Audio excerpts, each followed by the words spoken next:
welcome to the Badass Breastfeeding Podcast. This is Dianne, your lactation consultant. And I'm Abby, the Badass Breastfeeder. And today's episode is brought to you by Fairhaven Health. If you leak breast milk, you can now stop losing it to your breast pad and instead collect it to add to your stash. And this week's episode is also sponsored by Simple Wishes. Simple Wishes offers hands-free pumping and nursing bras featuring a patented dual-function nursing clasp. And we'll hear more from our sponsors later, but you can go to badassbreastfeedingpodcast.com and check our sponsor page. If you need anything, see if you can give our sponsors any of your business because they make this podcast possible. And while you're there, you can scroll down and enter your email address and you will get episodes sent straight to your inbox every week. And now Dianne has our review of the week. And it comes from iTunes. So thank you for doing that for us.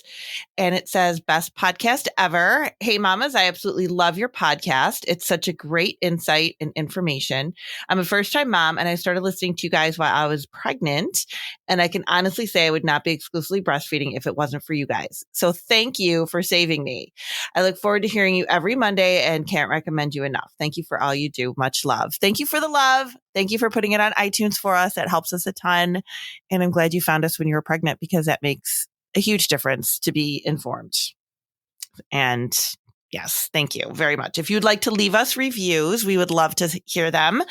And sometimes people will like throw a question in or, if it's something easy and simple that we can just, answer super quick or suggestions for different episodes and things like that. We'd love to hear it.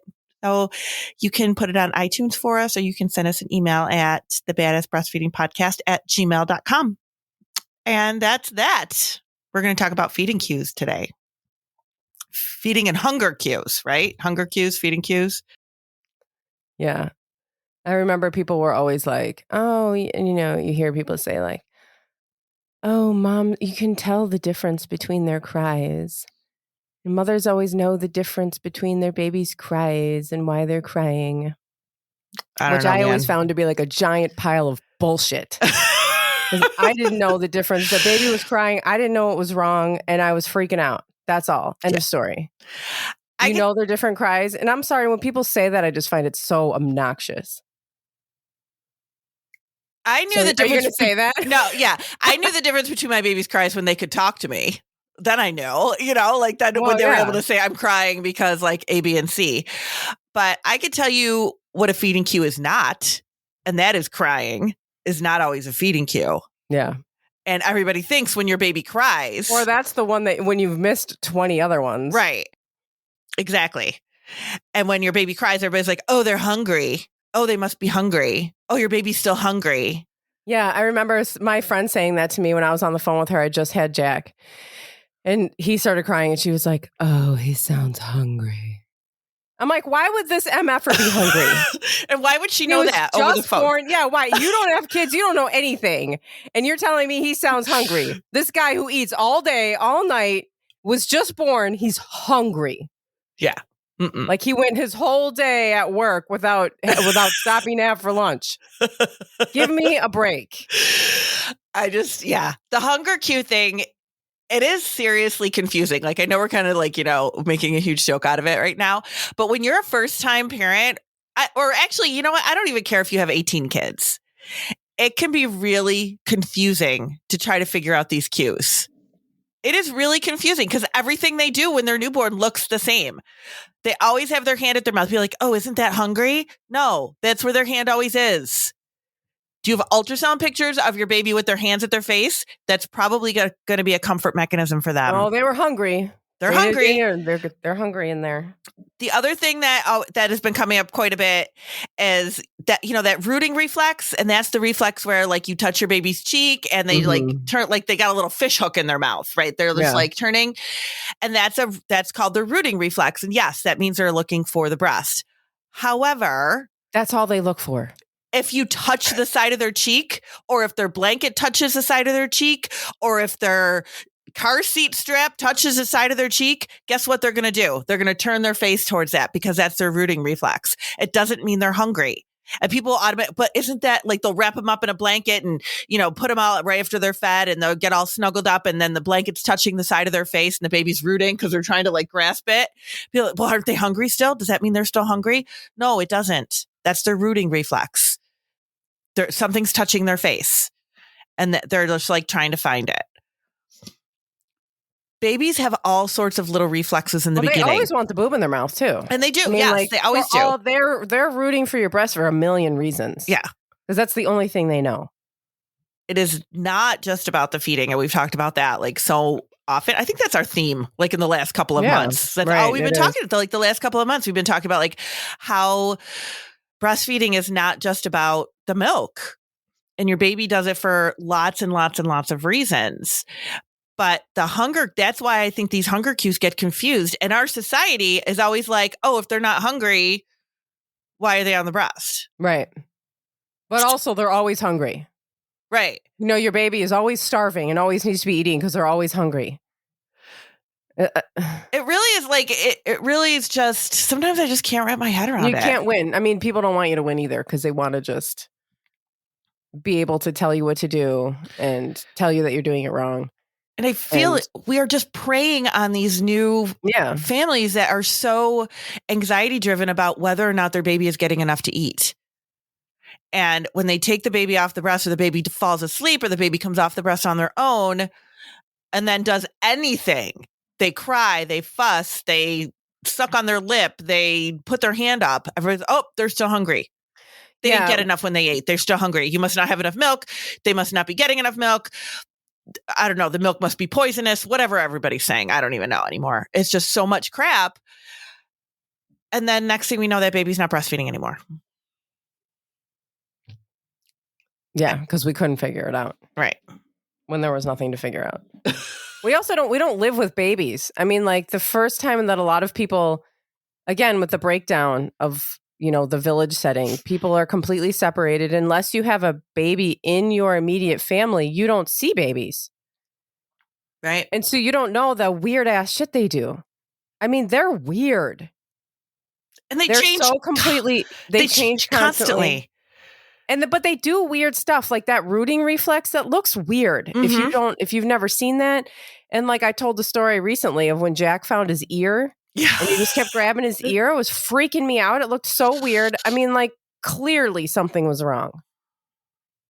And it couldn't be that he just found his ear. And I remember walking with another mom. She's like, he found his ear. And I'm just like, no, he looks demented. Like, what is my baby doing? He's broken. Well, yeah, it's like I need an exorcist. Like they're so weird and we don't know what they're doing and what any of it means. And like, I feel like half of it means nothing. More than half. I think you're right. It means like not much, you know, like, oh, that's just, they're doing something with their arm. It definitely isn't what we're making it out to be. Yeah, right. For sure. It's not that they're starving or demented. Maybe a little demented. Maybe a little demented.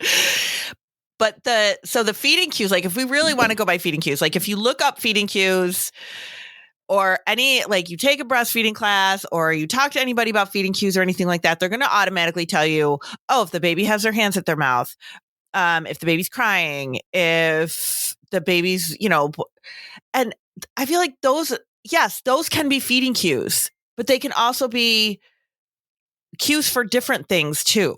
It does not mean that it's just one feeding cue. Like it doesn't mean that the baby does one thing and that means one thing. Mm-hmm. I don't even know if I'm making sense, but so the baby's got their hands in their mouth. Babies do that all the time, right? We know that babies do that all the time. Babies also have a very high need to suck. It's very soothing for them. It's very comforting. It's very calming. So a lot of times they will just want to suck. So they're going to do the same cue that they do when they're hungry. It's very, very different, or very, very, very similar. I shouldn't say very different, very similar. All of it is very similar, which is why when Abby was saying in the beginning, okay, somebody says, oh yeah, the baby, that cry is a hungry cry. That cry is this, like that stuff is really difficult to figure out. And for some random person who doesn't know your baby to be like, oh, your baby's hungry, I hear them cry. Like, I don't know. I just don't buy into that. To even suggest that a parent should know the difference is fucking ridiculous in my mind. Yeah. It's insane. I mean, I can definitely tell when it's like a painful cry. Like, I think that sounds different for sure. But if they're just kind of like fussy or whatever, then it's like, maybe they're hungry. Like, but hunger is, I always tell parents, like, crying is the last cue for hungry. Crying is the last hunger cue. And that's just not me saying it. You'll find that everywhere. Like, crying is the last cue. Crying is going to mean hunger with your baby. Most likely if it's like middle of the night and that's how they're waking you up because they're crying because they want to be fed. But during the day, when you're with your baby, you're not going to get to that point unless you're really ignoring them, which you're not doing. So it's the crying thing. Like, if your baby is crying during the day or they're crying, like, likely that is not a hunger cue. Likely that's something different. But a baby even like cries a little bit and everybody goes, oh, they're still hungry. They must still be hungry. Quick, they're hungry. And everybody like rushing. I remember being at somebody's house one time. The baby wasn't feeding well. And as soon as the baby opened their mouth to like fuss, cry, anything, they just shoved a bottle in there. They're hungry. They shoved a bottle in. Like, it was like they were frantic about it. They're hungry. Oh, yeah, get a bottle. Got to get something. They're hungry. I was like, oh my gosh, this baby was like drowning in whatever was in this bottle. That isn't always their cue. They do lots of other things. And and I feel like if you've been listening to this podcast for a while, you're likely nursing on demand, keeping your baby to your breast quite often throughout the day. Your baby's not going to get hungry. Right. They're just not going to get there. I agree. They're just going to be nursing. And while they're there hanging out, then they'll suck and have some milk, and that they're not going to get to the point of they're actually starving. I mean, you might see those feeding cues like, they took a 2-hour nap and they're waking up and they've got their hands at their mouth and, like that kind of stuff. But right after you fed them, for them to be like showing these voracious feeding cues, that's not likely what's going on. They're just doing their thing. I can give you one like super good example. And I see this one all the time. And this is what I always use when I talk to parents. So we've got our baby feeding, right? Imagine we've got like our little newborn baby feeding, doing their thing. They fed, they doze off at the breast like many of them do, majority. And you've got them there kind of, dozing off or whatever. And you're just kind of like sitting with them, snuggling. And then it's time to get up. Maybe you want to move the baby. Maybe you want to get him dressed if he's not dressed. Maybe you want to change a diaper because a lot of them poop when they're feeding. And now you wake your baby up and they're overstimulated because you're doing something with them. And then they're starting to root around and put their hands at their mouth and show all these like feeding cues again. And people go, oh, they must have fallen asleep before they ate, before they finished eating. They must still be hungry. Oh my gosh, they didn't get enough to eat. They must still be hungry. And you just automatically give them a bottle because you think they didn't do what they needed to do when they were at the breast. What the truth is now they fed and they've calmed and they've soothed and they were sleeping. And we've just completely overstimulated them by waking them up and doing something with them. And now they have to calm and soothe all over again, which is those sucking. That sucking is what they need. For whatever reason, we don't just put the baby back on the breast. Everybody just goes, oh my gosh, the baby must still be hungry. And they just give them a bottle instead. It's like, if you just put the baby back to the breast, they'll probably just go to sleep again because that's what they want. They want to calm down. They want to go back to that Zen place that they were in 5 minutes ago before we woke them up and started messing with them. But we don't. We just like go, oh my gosh, they must have not got enough to eat. And then we just give them a bottle. And also as if, and if they didn't get enough eat, let's just pretend, why don't you put them back on the breast? There's still stuff in there. Right. People think also that it's, we just fed them. So I'm empty. So there's nothing else in there. But that's not ever true. And I feel like the generation of parents that's coming out now, the anxiety is so great that it's really hard to manage all of this.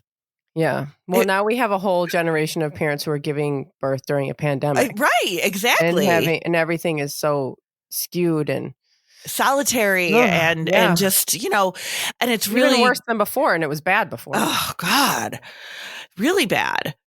And now we're kind of left with like, oh my gosh, what do I do? And all we want is for our babies to have what they need, right? Like that's all we want. And it's just really, really hard to do that when you're not sure what your baby is trying to tell you. Yeah. So why don't we, let's hear from our little sponsors, and then we'll talk a little bit more about cues, because there's definitely a couple more things I want to say about that. All right. We'll be right back. Today's episode is brought to you by Fairhaven Health. Do you leak breast milk? Have you ever thought about how much breast milk you are soaking up into your breast pads and throwing away? What if you could catch that milk and add it to your stash instead? The Milky's Milk Saver allows you to do just that.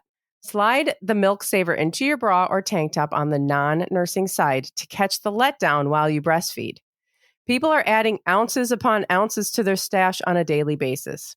Thousands and thousands of breastfeeders have discovered this product. It holds 2 ounces of milk. It's comfortable to wear and reusable.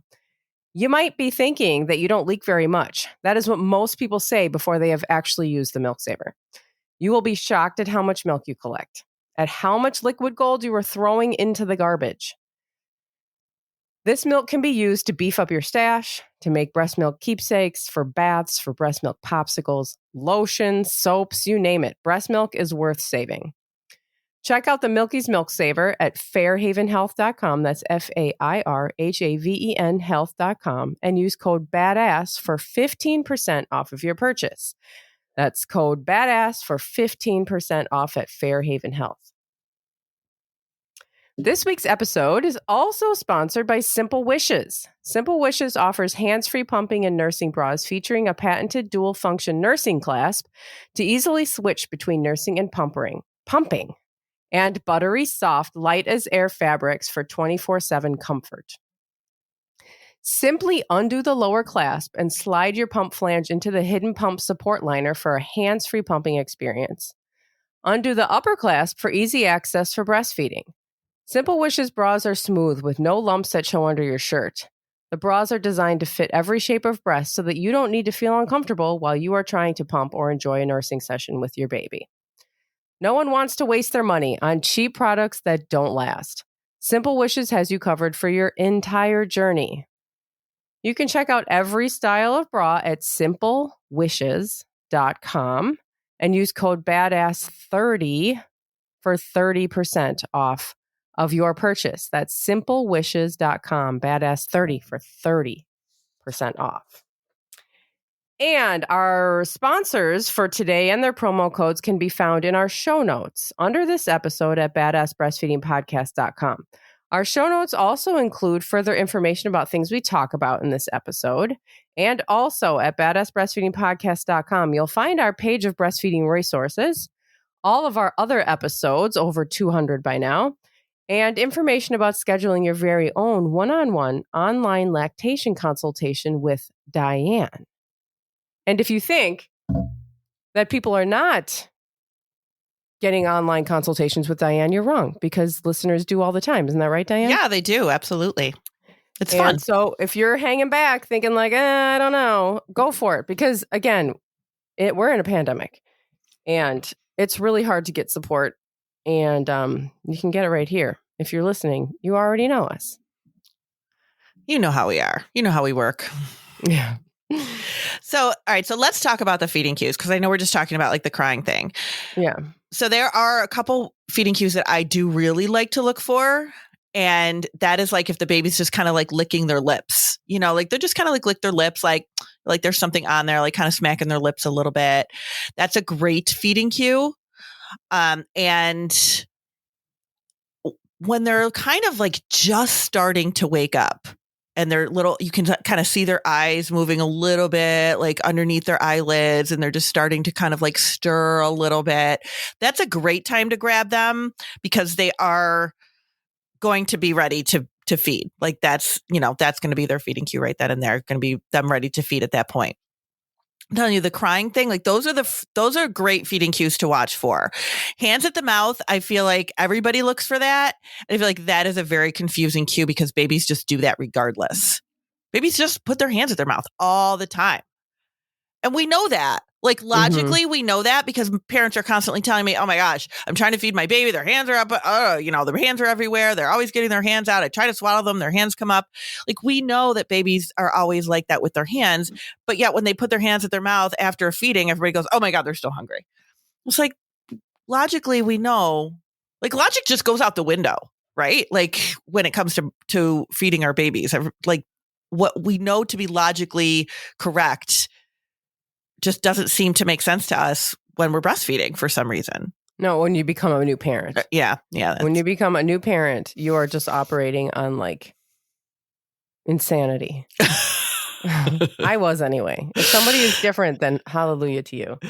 I don't know if anybody's different. I feel like that's just how it is. And then the other problem that I see so much is that there's so much supplementing happening. Right? There's so much supplementing that we see what's going into the baby with the supplementing. And then we try to go back to just trusting the process of breastfeeding. And it's so hard to do when you're already watching the volume going in through the supplementing.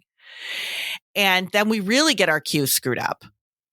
And I had a family that I was talking with about this recently, and they were really like, and they were a very concrete, like, very wanted to know the numbers, right? They want to know. And they're like, trusting the process is really hard for us. And I'm like, I get it.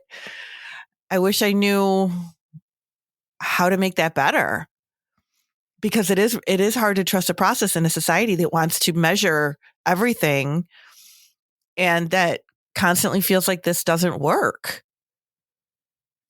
And I mean, I don't know how to fix that. Like I can tell you about all the cues in the world, but if people are constantly saying, oh, the baby's, not getting enough when we know they are, then I don't know.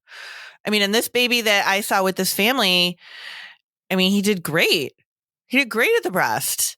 And I was like, he's just wonderful. And she's like, are you sure he's not so hungry? I'm like, no, he's fine. And he was doing the little things, like the little, like wanted to suck a little bit and the little rooting with the blanket and the little things. But once she finally like snuggled him up and was holding him, like he was totally content, completely content.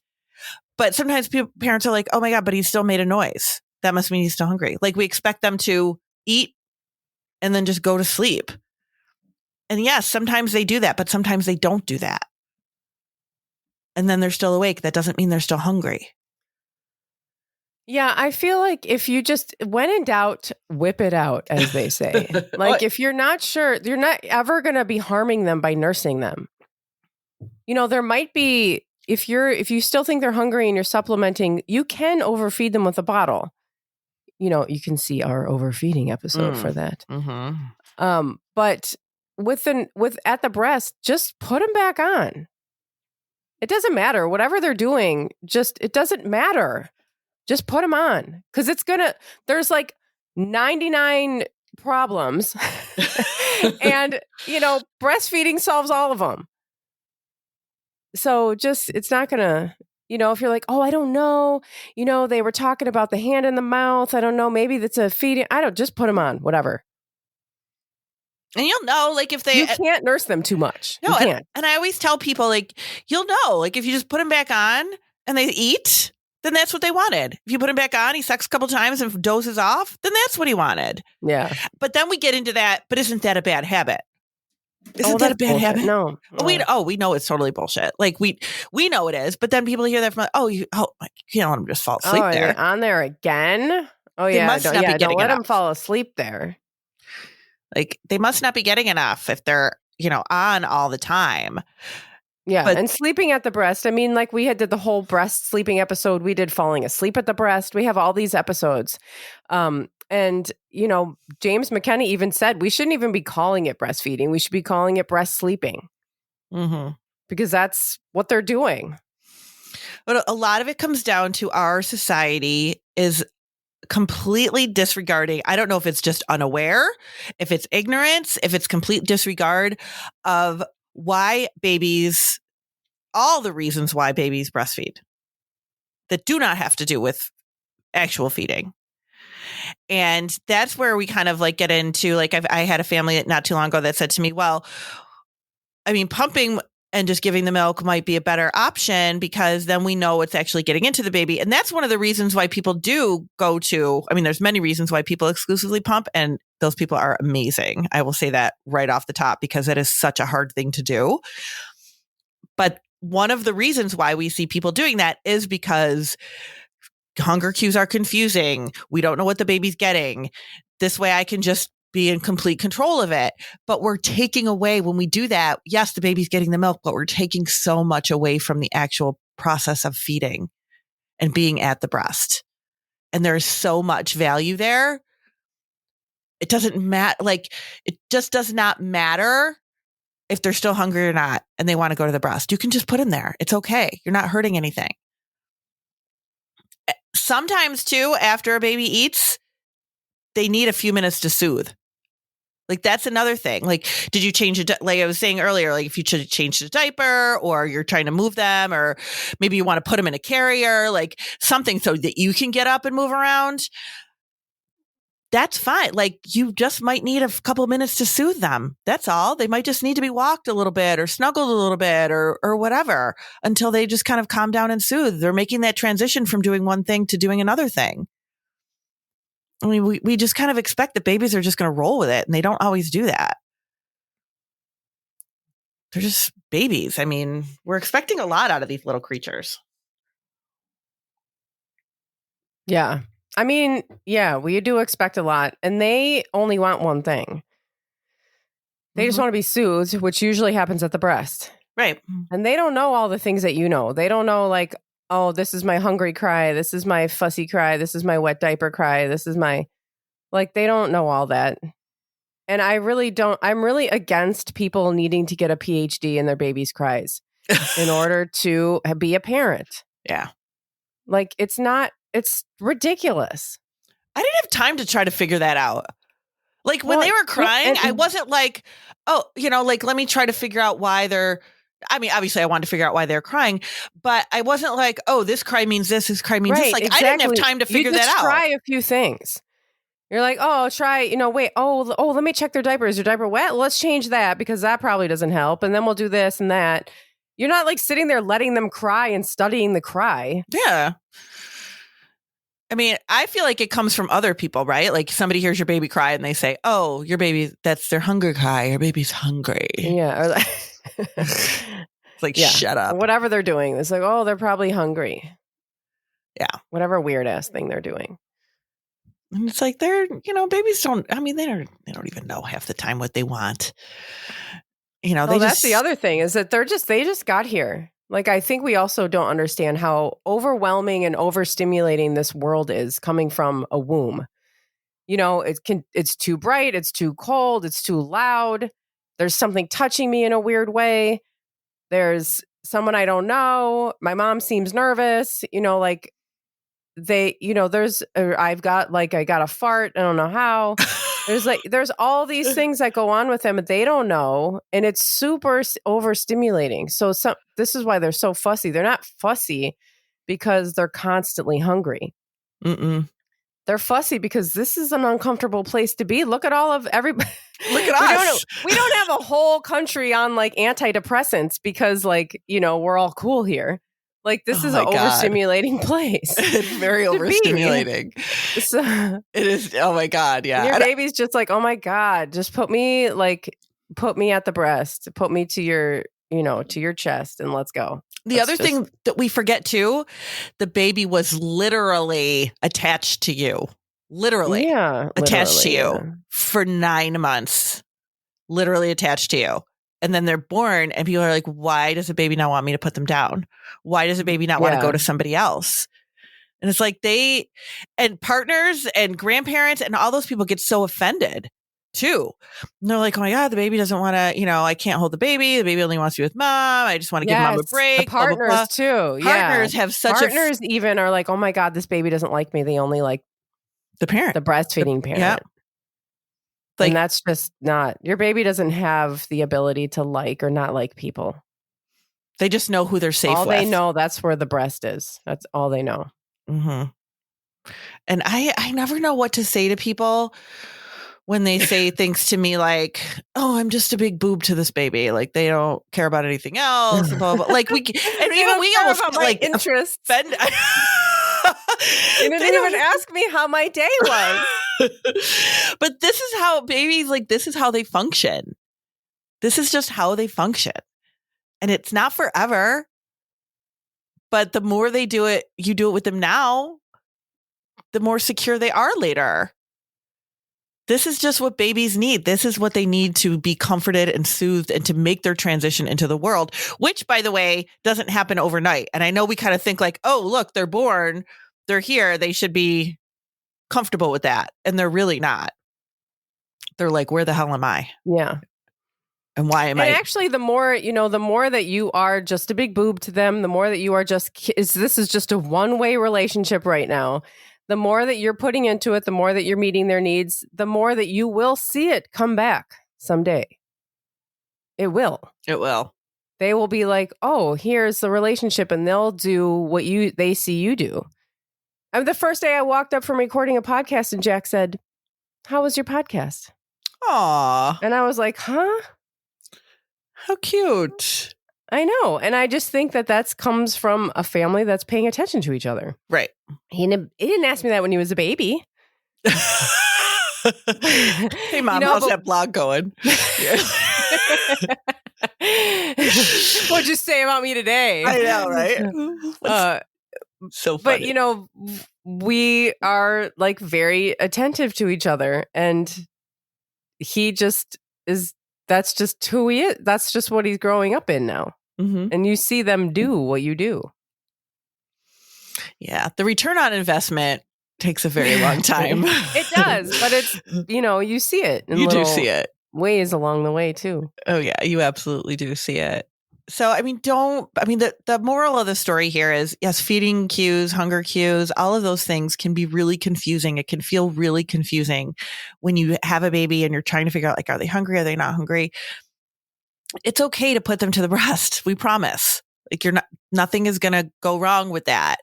You can just put them on. They're feeding. Great. They're not feeding. That's okay too. You're not doing anything wrong.